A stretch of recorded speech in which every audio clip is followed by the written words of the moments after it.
So you've gotten to the point where you're hiring all these people, you're creating these teams, you've reached the C-suite. Do you ever struggle with like imposter syndrome? Like along the way, did you ever like just find yourself, at the head of this company and think like, I'm in over my head?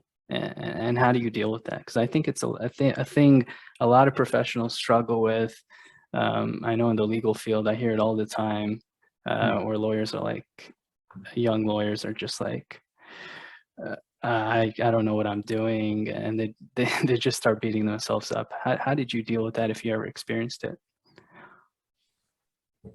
It is an excellent question because I know that many people suffer from that questioning themselves. Mhm. And I will admit that there was a part of my career where I did. And I've switched my careers. I started as a scientist, then I became a CEO. Then I became, frankly, at ICANN, this was a public policy and a public role, completely new, completely different. And now, again, for the fourth time, I'm in a new career. I'm in an investment career. I only 4 years ago, I used to spend the evenings reading, Wikipedia to keep up and understand everything going on in my new career. Mhm.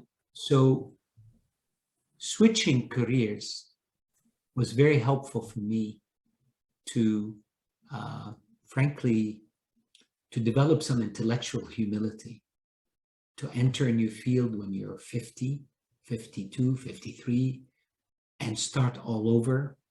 I remember going to the office and there were 22-year-olds who knew far more than me, and figuring Yeah. out how to really learn again, Mhm. I think is a fantastic exercise to keep you away from constantly thinking, I'm not good enough, I need to do better. Yeah, I know I'm not good enough.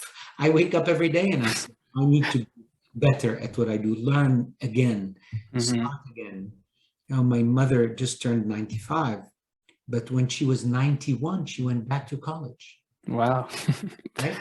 She said, I know how to draw, but I'm not good. Mhm. I'm going to go back and learn pastel painting at 91. So, and that she could do that because she was clear that she needs to grow and still learn.